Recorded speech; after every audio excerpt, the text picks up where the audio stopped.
Kum gıyırdım, kulpak kulzat çağadım. Kara köylü telpek gilcet çağadım. Ayakları çepek gilcet çağadım. Bar oynağım burcak bilen çağedi. 9 öylü bir koyunun maşınına 5 oynamaya kıyın oğlan gıyızdık biz. Burnu semik gülce tüngücük bile eli sürpek gülce atan yazdık. Cübüsü aşık kılcı elizik bilen eli kurcak gülce oğul hallıdık. Özümüzem üyt köşüp bir zat değerlik. Şol aşıklar, şol kurcaklar yarıdık. Bağladık. Oğlanlar altıda bizem olmayırdık. Oğlanların üstünden hanlık emirdik. Uzun unlap bir-birimiz gemirdik. Arasında çala akkanlay ece deyip zovladı verdik. 9 öylü bir koyunun maşınına kıyızdan yetmesilik çekilecek değerli. Ecemin bel sıravaydı şiyali kıyız özlep ahalı sökülecek değerli. Yigit başına bir sahu cemalli. Kaytı 5. artıva mağalcak, olurum 40-40'dan üvep bolcaktı, aşkavatla dağa satıp bolsa otlu vermeye de sebep bolcaktı. Ecemin diyanın uğruna bardı, otluyunu görmedik kumullar kenni, iş gücün derdinden sıpınmak kıyınni. Şeydip karnaşlığa çaydan ölü, otluyunu her yılda vermek mümkün. 9 öylü bir kuyunun maşınına, katışı oynardık topu.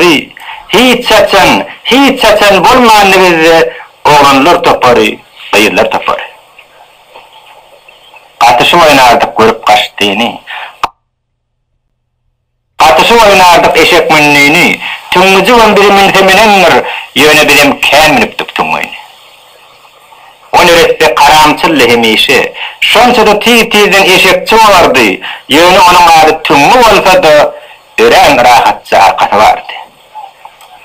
Kıyızlar olup silardık biz ezizi, kılıbı da özü yali ezizdi, yönü olup onun birci yetmedi, kaharının gelişi çenimden tizdi.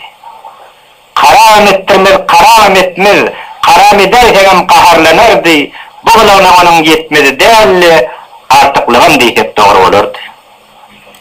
Eziz şeylecedi, men öykülücük, şoğulağım kaptırayya heniydim, yönü hadir menin deymekçi zadım, öz uğruna men çavardı eriydim.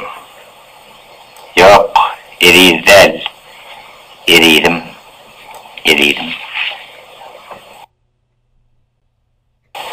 15 yıllar eriyiz deyip gelenim. 16 yaşımda eriydim oldu. Haram tuluğluğa uyumasına, hala kelpe kuzun toplap taşına mankasını aktarıp eriydim belli. Deyip beni çakıyanlarım tapıllı. Yok, çakıyanlar değil, çakıyan tapıllı. 9 öylü 14 dayrağın içinden ağlı öyle yıkı çakıyan tapıllı. Deybi sultanlayan içiyan tapıllı. Rayalap birin sonunu özeladı. Hiç kımanın doğradını tutmazdı. En yorgunladı bir şeytanını günlüğü oturmazdı, gece yatmazdı. Babanın aydanını attağa hoşurup, attağının aydanını bağa hoşuyurdu. İkisinden birbirine yavşırıp onu annevibe hoşuyurdu. Annevibin kinem üstüne koşup, amir yanına koğa koşuyordu. Onu oğlanın gıyvatını götürüp yine anarda kuya yetirdi, hayvanlara dil bitmeyenle şükür, yoksa düyan sizin sığıra yetirip sığırın cıharınım düya yetirdi. Mallın başına da bela yetirdi. Temir için düğü yani gep yatar, pillek gep yatıyardı ingeci için, yuvulmanı ardınmanın bilmezdi yüzünü yalvardı mümücü için. Menin bilen jetliğinin sebebi, dilen eken beni tümücü için. Vakti can giyce aldım aracık, birbiriyle halaşıp bir gıydımız, yok da sizin yali yer tapsak başka yere sektirecek mi gıydımız, keceyle vertip verecek öylemiz, deyip ecem hem onu oynanmış, hem ona sıpayçılığı denmiş. Toğu mismiyete kortulacak, bularını kum yurdundan bulacak, deyip öyden havaylap gidenmiş. Şodur, kırıyağası men moldum. Meni orada pıtalası tutullu, depe açıksam sapanmalı vatıllı, pese düştüm kapanmalı vatıllı. Yerine mi kalkan senin ecemi suyuyla alıpmış bir yer çeken, tahir olmaz, ediriyal bağıştın zühre olmaz, sen tetelli serçeden, kumisinde suyu olmaz, akmak kıyır.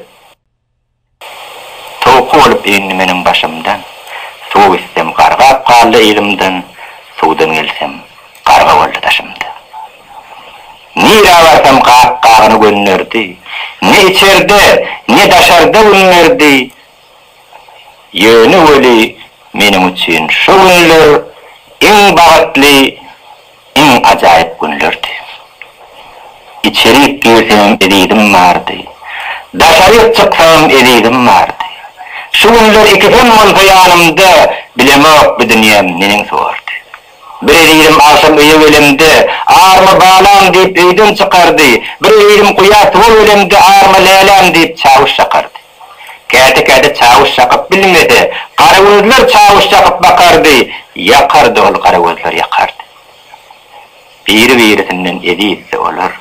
Kâvem ecembilen ediyizdi olur. Çağalık yıllarımın şol yeri neyme bilen denemek bulur. Yok, onları hiç tat bilen denemen. Onları deneçer kudret tapılmaz. Bir tat bilen deneyemekçi olsamam, yüzüm ter vurulur, gözüm kapılar. 15 yıllar ediyiz deyip geliptim. 16 yaşımda ediydim deydim. Hiç kimini deydirmedi deyip birden duyman Nurkan öğrenim deydim. 15 yıllar Gülnaz deyip gelipti. Olam 16'da Gülnaz'ım deydi. Hiç kimini deydirmedi deyip olam benim yer öğrenir deydi. Yine şeyli oldu ota ettik. Ne ammadan öğrenimizden duymadık. Bir sürestek adam önkülüğümüz değil, bir karab duymadık. Oyunumuz da masal önkülüğü değil. Ne hilidir? Başka sıra oynadık. İlki doğrusu çoğumuz şeyler hep boldu. Bolun da boldu deymeyim gerek. Ah çayağımızın uğuklap yatırka, doğuştum eriyime, doğuştum birlenek. Ağır bir alanlardan alana, göğü kovalaşıp yortup bariyadı, erek bariyan yağ garının attının yağ dağmatını çürtüp bariyadı. Geçilirim çekip süreyim onu, şemarın uğruna çapıya ilgedik, sağların düğününe uğuklap yatırka, doğuştum eriyime, doğuştum şöyle. Şeyli bir parahat uğuklap yatırdı. Onu uyutma, itkusun dörmüz, ak bepil, ak şırdağın eteğin öpüptür, şargara kırpıklı oylar. Belettir beyler atları, kumdan sadak çöplen, kumlu oyarlar. Eşi öldürünce soğucak şemala, kızarıptır tevilecik buluğu, çögülüptür çep ayağının doluğu. Öğüm dolap, öğüm dağıp verirdim, bulunmarsam şeyli gidin soluğu. Terliyençem onun makiyen sürüsün, uğuklu bir callayıp bakardım öğüm. Ak çağıdı, ak sadağın dibinne, irkiliptir, ak şırdaklı ediydim. Sebep dedim iyilin aydı şeyali, hayatırlan hatabınna değerlim ben. Aynan eydi belçik diyenler kenni, aynan eydi alçak diyenler kenni, hayatız diyene duşaymak kenni. Emma ölümünün bu olup görüşüm, hayatızlık çağını da yakın. Yer bir yığıdı söydüm, tam ettim. Arzuyan açılıp yürümüğün neymi? Söyleyen mırdı ölsün halattın, ölümü üstüne sürmüğün neymi? Deyip öz yanımdan ölümü tunup, kızardım, ağlardım, bozyaz oldum men. Koyverin hatana salanda yadı, yanımda hiç kişi bolmayanla da yüzüm kadar yanını, şunu bildim. Gözümü yumsam da ırkılacak bolup, beynim öyle erkini vermedi uqa, 16 yaşıma yetip yetmekem, benim hikayet, benim vaka. Ya da hayaşerim paylanan vakti, men naçara ondan yetmedim ki. Doğrudanım şeyle hayatı makam, aslında ne meka hayat ilen zat, ecimcanın murrun verşi oyuncu haya adamdan son dünya inen zat. Bir mahal şeyle bir dövür olanmış, hayatı olanmış dünyanın gayırları, bolmanmışın çigit diyalini elleri. Hayati yigit gözlerine yarasa, ilki bilen atlaşarmış elleri.